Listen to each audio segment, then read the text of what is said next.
Praise the Lord. இயேசுவின் ரத்தம் செய்யும் தினமும் இயேசு நிகழ்ச்சிக்கு உங்களை கர்த்தராகிய இயேசு கிறிஸ்துவின் நாமத்தில் வரவேற்கிறேன். செய்தியின் தலைப்பு: கீழ்ப்படுதலின் மேன்மையை அளவிடவே முடியாது.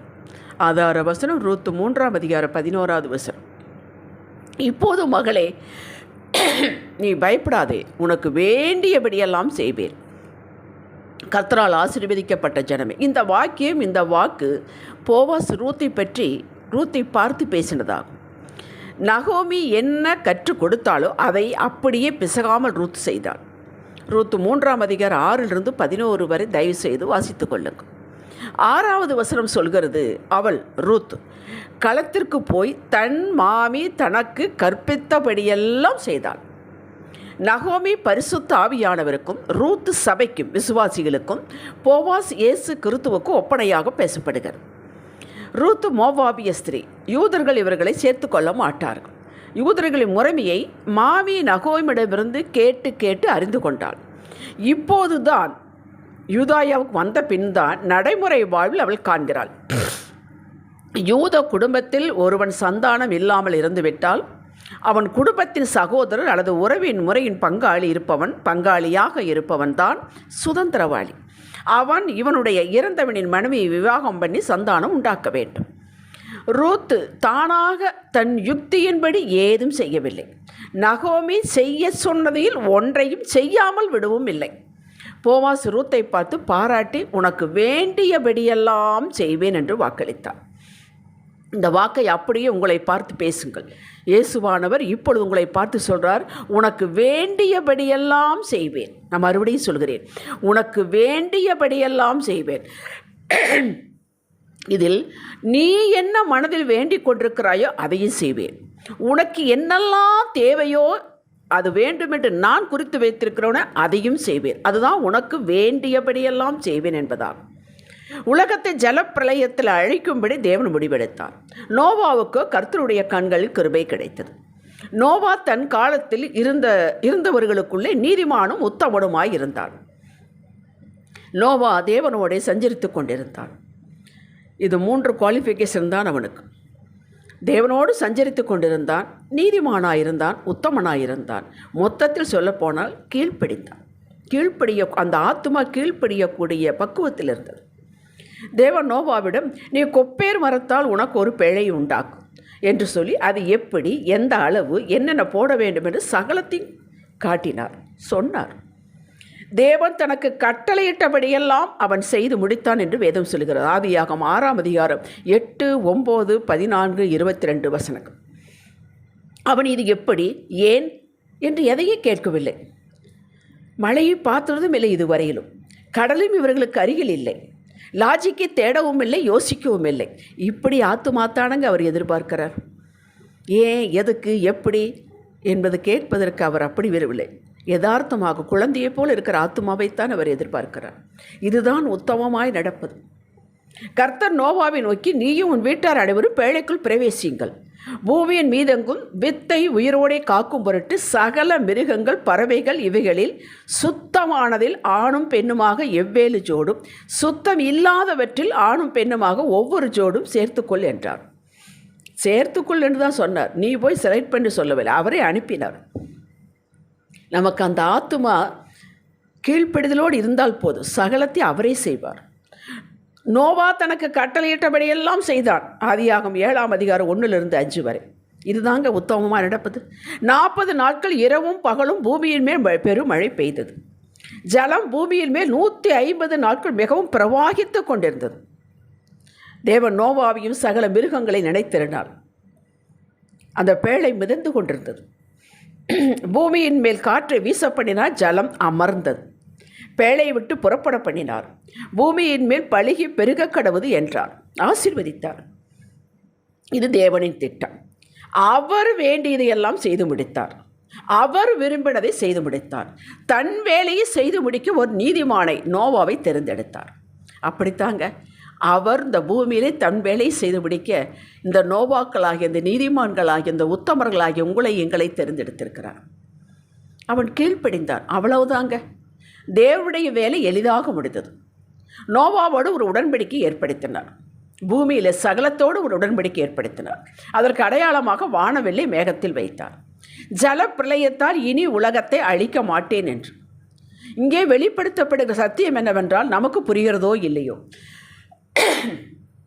பிடிக்கிறதோ இல்லையோ, லாஜிக்கிற்கு ஒத்து வருகிறதோ இல்லையோ, ஆவியானவர் நம்மிடம் ஒன்றை செய்ய சொல்வாரானால், செய்ய வேண்டாம் என்று சொல்வாரானால், காத்திரு என்று சொல்வாரானால், இது உனக்கு நான் தருவேன் என்று சொல்வாரானால், அதை நம்மோடு ஒட்டுப்பிட்டு பார்த்தால் எப்படி தர முடியும் என்று யோசிக்காதீர்கள். அவர் தருவேன் என்றால் தருவார். புறப்படு என்பார் என்றால், இங்கேயே தங்கியிரு என்று சொன்னால் நாம் அப்படியே கீழ்ப்படிய வேண்டும். இதுதாங்க, இதற்கு தாங்க பலன் உண்டு. ரூத்தை போல போவா சுதந்திரவாளி, இவன் ஆவான் ஆக வேண்டும் என்பது நகோமியின் திட்டம், வேண்டுதல். ரூத்திற்கு நகோமியின் விருப்பம், வேண்டுதல் என்னவோ அதுவே தன்னுடைய விருப்பமாக எடுத்துக்கொண்டாள். ஆவியானவர் விருப்பம், வேண்டுதல், வழிநடத்தல் என்னவோ அதை நாம் அப்படியே ஏற்றுக்கொள்ள வேண்டும். அதற்காகத்தானே நமக்குள்ளே இருக்கிறார். அதே தனக்கும் என்று இருந்தால், கர்த்தருக்கோ அருவறுக்கப்பட்ட ஒதுக்கி வைக்கப்பட்ட இந்த மோவாபிய மகளிடமிருந்து, வம்சத்திலிருந்து தாவீது ராஜா பிறக்க வேண்டும், இந்த வம்சத்தின் வழியாக கிறிஸ்து வர வேண்டும் என்று ஒப்பற்ற திட்டம் நிறைவேறியது.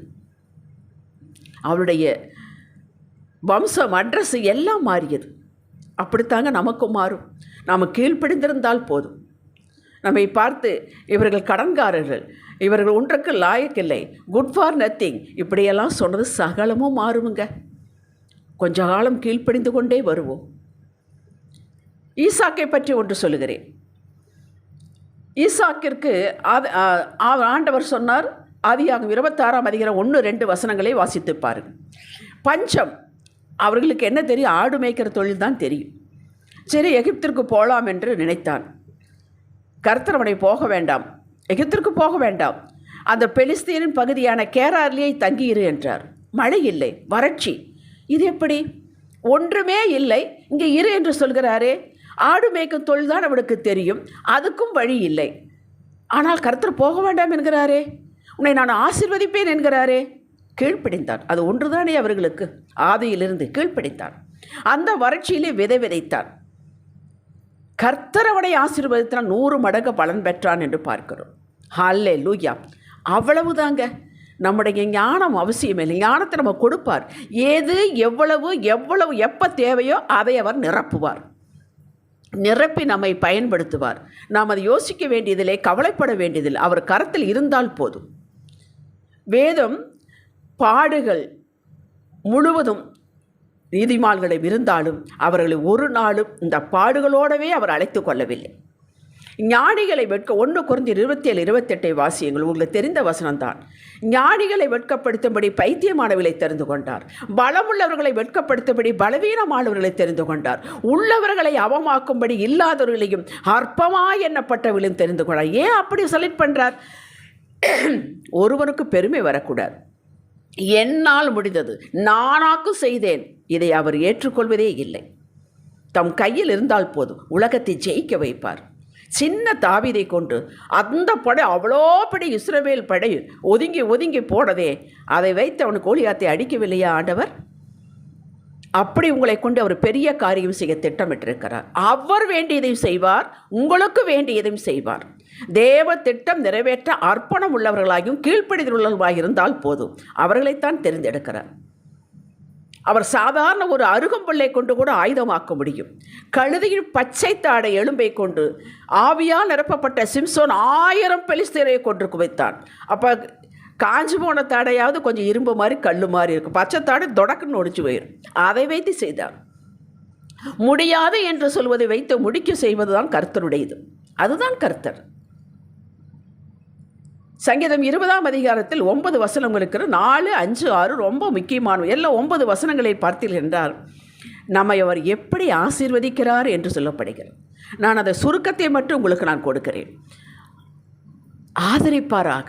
அவர் சொல்கிறார், நம்மளை பார்த்து உண்மை ஆதரிப்பாராக, பிரியமாக ஏற்றுக்கொள்வாராக, நம்முடைய காணிக்கையிலெல்லாம் பிரியமாக ஏற்றுக்கொள்வாராக, உங்களுடைய ஆலோசனையெல்லாம் நிறைவேற்றுவாராக. அதுதான் வேண்டியதெல்லாம் நிறைவேற்றுவது, வேண்டுதல்களை நிறைவேற்றுவது. கர்த்தர் உடைய மன வேண்டுதல்களை எல்லாம் நிறைவேற்றுவாராக. அபிஷேகம் பண்ணுவர் ரட்சிக்கிறார் என்பதை அறிந்திருக்கிறேன். ஜெபத்தை கேட்பார், மேன்மை பாராட்டுவோம். செவி கொடுப்பாராக. அற்புதமான வசனம் வாசித்து பாருங்கள். அவ்வளவு உங்களுக்குத்தான். அபிஷேகம் பண்ணப்பட்டவன், நீங்கள் ரட்சிக்கப்பட்டவன், ஆவிய நிறைவை பெற்றவன். Very simple. கர்த்தருக்கு கீழ்ப்படிந்தால் போதும். இதற்கு கிருபை அவர் கொடுக்கிறார். அது எப்படி செய்யணும், இது எப்படி செய்யணும். குழந்தை அப்படி யோசிக்குதா? அது யோசிக்கிறதில்லை. அப்படித்தான் நாம் இருக்க வேண்டும். நம்முடைய மன விருப்பத்தை எல்லாம் நிறைவேற்றுகிறார். அது என்ன அவருக்கு பெரிய காரியமா என்ன? அற்ப காரியம். நாம் எல்லாவற்றில் வாழ்ந்து சுகித்திருக்கும்படி வேண்டுதல் செய்கிறார். இதுதாங்க அந்த வசனத்தை சொல்லுகிற, உனக்கு வேண்டியபடி எல்லாம் செய்வேன். உனக்கு என்ன தேவையோ அதை செய்வேன். நீ என்ன மனதில் வைத்திருக்கிறார் அதையே செய்வேன். உங்களை பார்த்தான் சொல்கிறார். இதுதான் எபேசியர் 3:20 சொல்லப்பட்டது.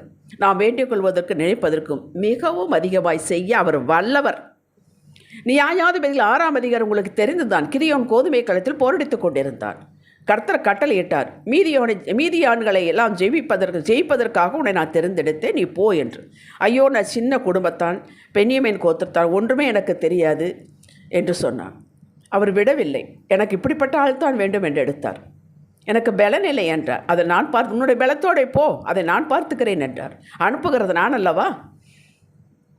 கிதியோன் அடையாளம் கேட்டார், கொடுத்தார். நீ இது எப்படி அடையாளம் கேட்கலாம்? நான் அல்லவா கர்த்தர்? அப்படி கேட்கலையே. நம்முடைய சின்ன சின்ன சந்தேகங்களுக்கெல்லாம் அவர் மதிப்பு கொடுக்கிறார், அதை விடுதலையாக்குகிறார். அவரே யுத்தத்திற்கு ஆட்களை செலக்ட் பண்ணி கொடுத்தார்.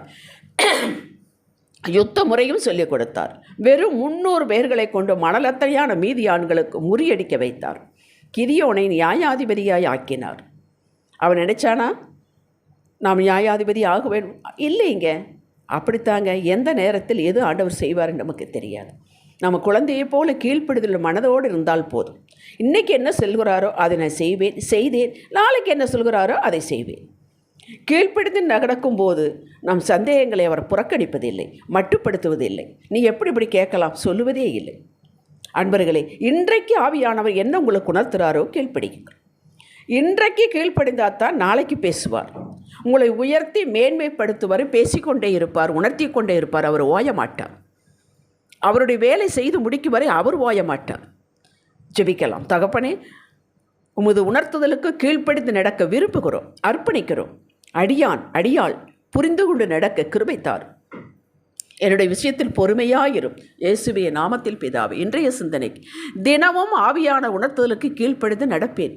இதில் எனக்கு என்ன லாபம் என்று கணக்கு போடவே மாட்டேன். ஆமேன். ஹல்லேலூயா.